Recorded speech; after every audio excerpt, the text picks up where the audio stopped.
Oke, assalamualaikum warahmatullahi wabarakatuh. Ya, akhirnya kita ketemu lagi nih di channel Campur-campur. campur sari.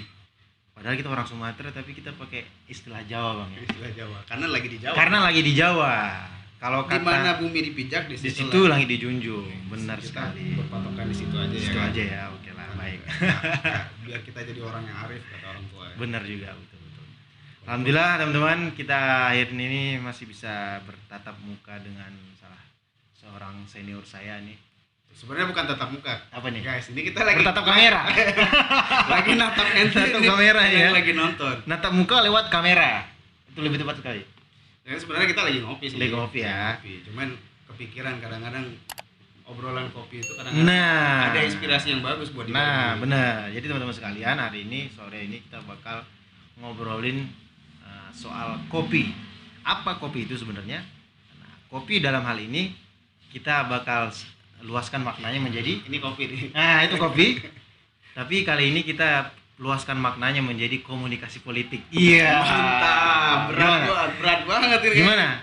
Nah, hari ini kita sudah bersama Bang Nazir. Beliau ini salah satu senior saya juga. Beliau ini alumni mana, Bang? Aliyah Manpeka. Kalau dulu sih Manpeka namanya. Manpeka Biasa di Aliyah, program khusus di Banda Aceh. Banda Aceh. Nah, akhirnya setelah itu melanjutkan studi ke Di UIN. UIN Syarif Hidayatullah Jakarta. Jadi anak-anak UIN jangan lupa nonton ya. Asik. Nah, jangan lupa nonton. Khusus anak UIN tolong komen ya. Tolong komen. Biar kita ada diskusi. Benar, sama benar. Takin juga sama Ane juga kita jadi biar saling kenal. Mungkin dari video ini bisa saling kenal. Betul. Kita. Benar sekali. Nah, menyambung dari tema yang udah kita sepakati, ya, kopi, komunikasi politik. Nah, jadi gimana nih Bang sebenarnya Bang? Akhir-akhir ini apa yang menjadi Pemikiran epicentrum dalam Masalah. pikiran Abang nih soal komunikasi politik di negara kita ini? Yang paling sering kita dengar ini kan problem yang ada di sosial media. Gue agak menggelitik mengikuti berita terakhir ini. Ya. Itu terkait galang dana charity. Uish, 1,7 M loh. 1,77 M dalam waktu 60 jam. 60 jam. Dia seumur-umur gua ikut di apa namanya itu di relawan sosial ya kan. Itu Pergerakan butuh sosial. iklan, butuh iklan, lu butuh jaringan, butuh relasi untuk mengumpulkan jangan 1 M deh. 100 juta aja lu butuh kenalan. Karena orang mau nyumbang itu harus kenal lu sama lu dulu ya butuh kan. relasi, Siapa butuh nih? kepercayaan. Siapa nih yang yang memviralkan ajakan untuk menyumbang, dia ini orangnya trusted atau enggak kan gitu. Oke. Nggak mungkin orang tiba-tiba langsung percaya begitu lu memposting sebuah ajakan Ya. untuk tindakan sosial ya kan, menyumbang orang-orang tanpa dia mengenal lu lebih dulu. Betul. Gitu. Nggak mungkin. Tapi gue salut gitu sama si Ivan Gani itu. Sama sih. Gue juga kaget sih. Yang Bang. tadinya menurut gue bukan siapa-siapa sih. tapi jadi viral dan dia sampai mengumpulkan dalam 60 jam itu 1,7. Siapa tuh inisiatornya, Bang? Ivan Gani namanya. Ivan Gani. Ivan Gani. Beliau itu juga anak UIN ya? Gua tahu kok background pendidikannya nggak tahu, tapi Nggak tahu. yang dari video yang gua tonton itu dia pernah jadi ketua HMI. Pernah jadi ketua HMI. Wah, Tapi nggak tahu wilayah aktivis mana juga ya? Aktivis. Tapi memang belakangan dia diketahui memang terbiasa membuat ajakan-ajakan bantuan sosial itu. Sosial dalam Tapi bentuk charity. sebelum-sebelumnya itu cuma 400 juta itu udah lock gitu, udah Ya, deadlock gitu ya. 400 itu ibaratnya mungkin udah mingguan kali. Tapi ini dalam 60 jam itu fantastis menurut gua.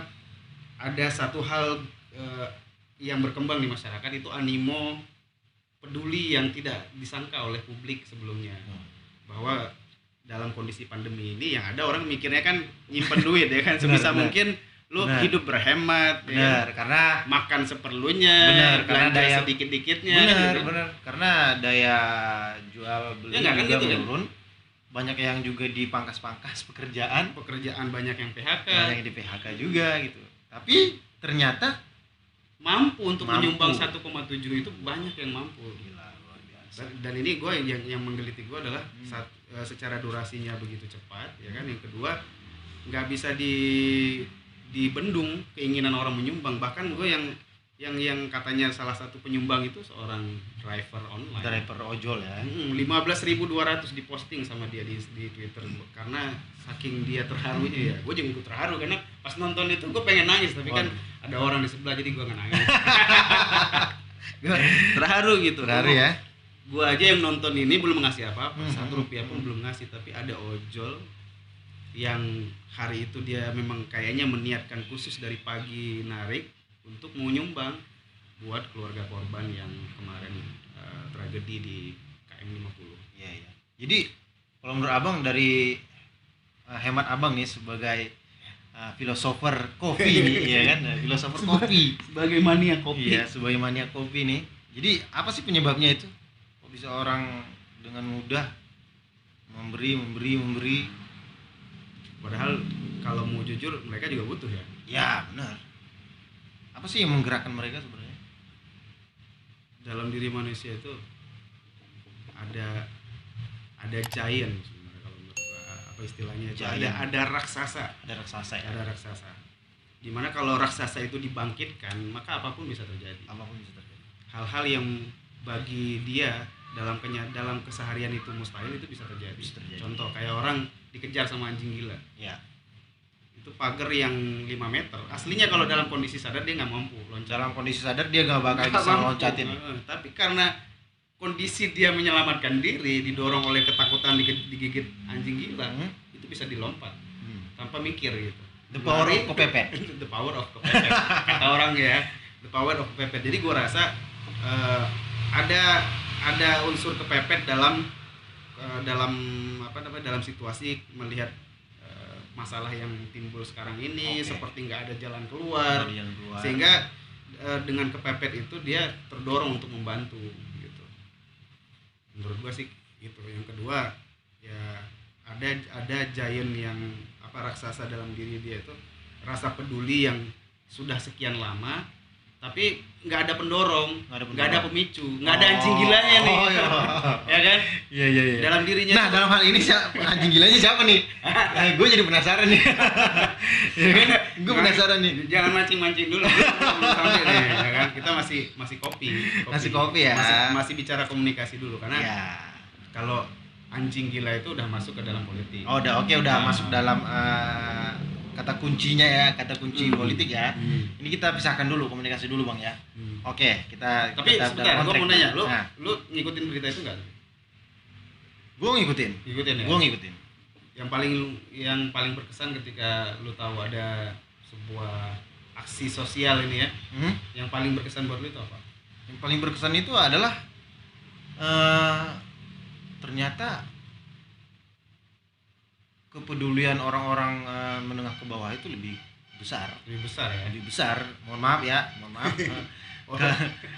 Mohon maaf buat orang besar. Buat orang besar nih. Tapi kalau kalangan menengah ke bawah itu saya lihat sih rasa orang menengah ke bawah justru punya daya empati, Bang. Empati yang lebih besar dibandingkan orang yang besar. Saya nggak tahu yang besar itu siapa gitu. Tapi kita sebut begitu aja. Paham lah ya, paham lah. Nggak usah pakai inilah, nggak usah dijelaskan seperti anak SD sudah paham. Nah, gue juga keprihatinan gue gitu. Sekaligus itu juga menyindir. Soalnya terus terang belakangan ini ngikutin berita, tapi bentuk bantuan gue hanya berupa ya menonton, ya kan, mengikuti berita itu dan mendoakan ya. Nah, tapi dalam kondisi Komen nggak? nggak berani gue. Nggak berani ya. Nggak berani. Tapi like dislike gimana? Itu adalah. Ada. Setidak-tidaknya ada respon yang dihitung oleh. Ya, pokoknya ada komunikasi yang nggak begitu relevan, dislike ya. 1 juta dislike. Ada silent komunikasi untuk membantu adalah. Oke. Ya, yang Baik. komunikasi secara diam. Ini adalah ada. Setidak-tidaknya kan Iya. dalam hal melihat kemungkaran itu kan perintah Allah itu ada 3 kan gitu. Melalui hadis Rasul itu, apabila engkau melihat kemungkaran cegahlah dengan tangan. Ya, kita tangannya 2 ya kan. Dan dalam pengertian di sini tangan ini hanya bisa mencari rezeki nih saat ini, belum bisa untuk tekan kontrak, belum sign sesuatu karena kita bukan pejabat gitu kan. Nah, sehingga pakai tangan nggak bisa. Pakai mulut, kita juga bukan seorang ustadz. Betul. Gitu. Bukan ahli agama, bukan seorang tokoh, negarawan juga bukan gitu, bukan tokoh yang dikenal gitu kan. hanya seorang filosofer kopi. Hanya ngomong di layar kaca aja nih, di HP sendiri. Akhirnya minimal kita melakukan langkah-langkah yang dianggap, yang disebut oleh Rasul itu adalah selemah-lemahnya iman, yaitu dengan hati. Makanya kita melakukan tindakan didorong oleh hati ya, dislike aja. Nyari yang komunikasinya yang relevan, dislike aja. Ya, minimal itu terhitung di YouTube bahwa ada respon, ada hal yang mendorong video itu, berita itu menjadi trending, seenggaknya kan gitu kan. Betul. Ada interaksi, gitulah kawan-kawan ya. Jadi terus terang sekarang ini butuh tindakan real dari kita. Kalau hanya mendoakan, walaupun mendoakan itu perlu, ya, itu selemah-lemahnya iman lah Bang ya. Selemah-lemahnya. Tapi sebisa mungkin kita merangkak ke level kedua, yaitu dengan suara. Ya, kita mudah-mudahan ini bagian dari upaya naik level. Benar. Mencegah kemungkaran dengan suara. Betul.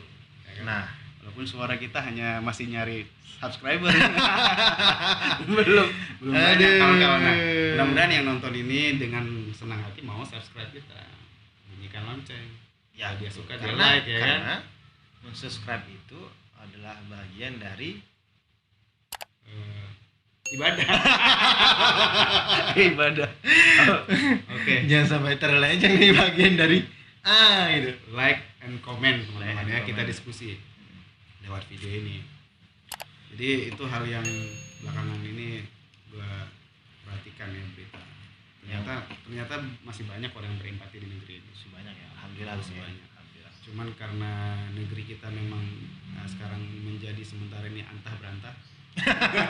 Entah siapa. Nah, saya juga sih penasaran sih Bang.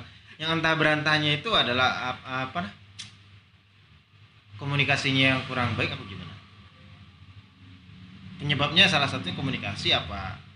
Kebijakan juga sebenarnya komunikasi sih ya. Iya, bagian dari kebijakan. Bagian kebijakan yang dinarasikan. Tapi soal narasi, komunikasi sebenarnya hal yang fundamen tapi bukan front. Dia bukan bagian paling depan. Yang paling depan itu adalah ideologi sebenarnya. Ideologis ya. Ideologi. Hal yang ideologis lah yang menjadi paling fundamental dan paling dasar, dan dia terdepan. Kalau yang terdepan ini, yang fundamental dan paling front di depan ini error, ya, maka itu percuma komunikasi yang bagus, percuma punya narasi-narasi yang bagus. Yang ada justru narasi dan komunikasi ini menjadi alat untuk pembohongan, yang disebut dengan hipokrit, kemunafikan. Iya, buat apa? Lu pinter, ya kan? Lu cerdas, lu penguasa, tapi lu hipokrit buat apa? Gitu. Munafik gitu kan, buat apa? Mendingan ya nggak mendingan sih, dua-duanya lebih baik. Jadi ada teori Bang yang gue pelajarin itu, apa yang dia bicarakan itu adalah isi hatinya. Yes, benar ya. Betul. Nah, berarti kalau kita melihat dari komunikasi yang menyebabkan negeri ini menjadi antah berantah itu, berarti isi hati dari yang mereka yang membuat yang mereka keluarkan itu berarti memang kebusukan ya. Kebusukan, iyalah. Kurang ngopi apa gimana? Pastinya kurang ngopi. Kalau dia ngopi, dia akan ketemu sama filsafat kehidupan. Nah, teman-teman kalau yang mau mengetahui banyak tentang filosofer kopi ini, teman-teman harus follow Instagramnya Kupikir Kopi. Nah, like dan DM aja yang mau diskusi, nanti mau belajar public speaking. Teman-teman follow. Betul. Motivator Muda Indonesia. Masya Allah. Cari di Instagram ada, ya kan. Ya. Kalau di YouTube ada, tapi namanya Takin Nasution. Ya, itu nama akunnya Takin Nasution. Benar. Kalau punya aneh namanya Bang Nazir aja. Gampang ketiknya. BANGNAZ. R gitu, gampang.